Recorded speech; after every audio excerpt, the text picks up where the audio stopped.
In this video, I'll briefly define what an observational study is, introduce the hierarchy of evidence, and try to explain why observational studies are needed and why we can't always do an experiment.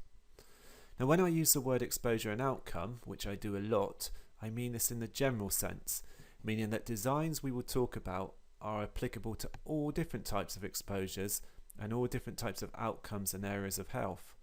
So, for example, an exposure could be a treatment, an environmental or genetic factor, or a socioeconomic or behavioural factor. Likewise, an outcome could be anything from a health outcome to a health-related behavioural change.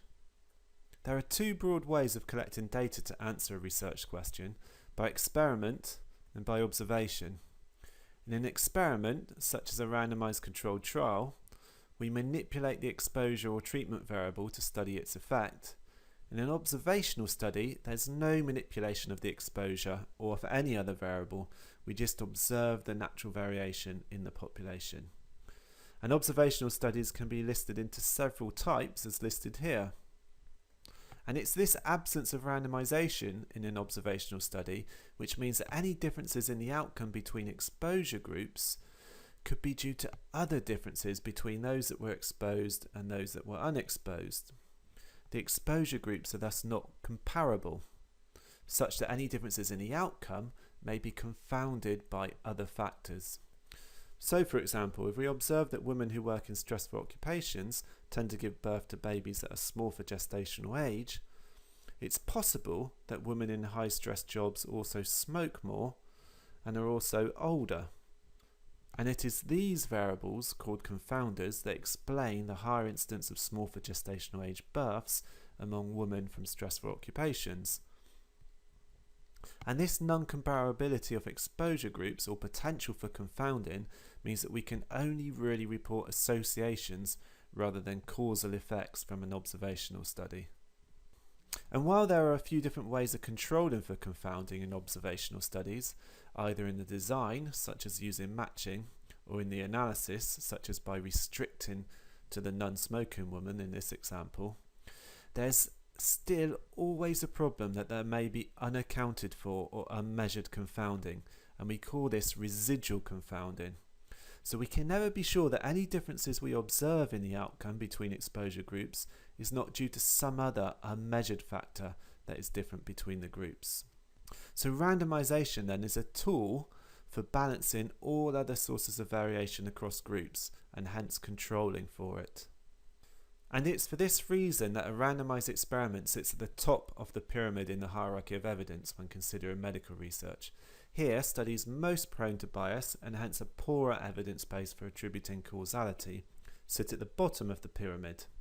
So observational studies form the bulk of the pyramid, which also reflects their larger volume of contribution to the scientific literature. So at the bottom of the pyramid you can see the case series, and that's there because there's no comparison group in this design. So we should also say that this hierarchy is just a convenient rule of thumb and should only be used as a guide.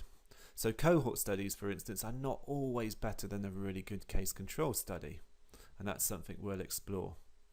Given that randomized trials sit at the top, we might therefore ask why bother with observational studies, particularly if we're interested in causality. Well, first, experimentation is not always necessary. Consider, for instance, this study from the 1960s, which examined the link between asbestos exposure and mesothelioma, a rare cancer of the lung. It was actually a study of 33 cases, so it was a case series. Nonetheless, out of the 33 cases examined, all except one had reported exposure to the asbestos mines in the northwestern Cape province in South Africa. And out of more than 10,000 tumours examined and recorded in registers covering other areas of South Africa with no asbestos mines, not a single one had a mesothelioma tumour. So when the effect we wish to understand is so large, an observational study is often sufficient to detect a causal relationship. Second, experimentation can be impossible, meaning that actually there's no choice between doing an observational study or doing a randomized controlled trial. So the observational study is not an alternative. So, for example, in the asbestos study, it would be unethical to randomize to a potentially toxic exposure.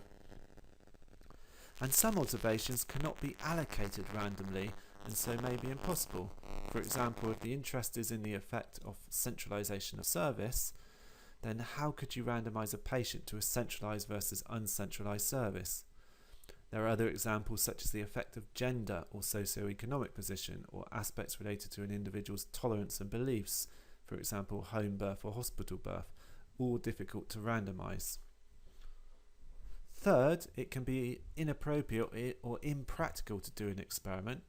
For example, if there's a long latency between the exposure and outcome, such as studying the link between an exposure during pregnancy and a later life disease such as cardiovascular disease. And also rare outcomes don't lend themselves well to experiment. For example, the only way to study side effects from drugs, which may affect only 1 in 10,000 people, is to use mass surveillance observational data. And lastly, when the interest is in generating hypothesis. So say, for example, we're interested in activity as an exposure. This is a multifaceted behaviour. So we might look at sedentary time, time spent in moderate to vigorous physical activity, aerobic activity versus anaerobic, leisure versus occupational activity, active transportation, etc., etc. In a randomised experiment, we can't design such a study to look at so many different domains. Often we can only look at 2 or 3 different groups. An observational study, on the other hand, may allow many different explanatory variables to be explored. So randomised experiments are often designed to answer a single question. When there are many questions, an observational study can be useful. Fourth is a point related to external validity. And by that, we mean generalizability. So trials are often done in highly selected populations due to costs. This may affect the generalizability of the results to other populations. For instance, trials may be just done in a hospital setting or may have a poor recruitment rate and may only be restricted to individuals without other comorbidities or be from a very narrow age range. So hopefully you can see that observational studies have their place despite their potential inferiority compared to randomized experiments.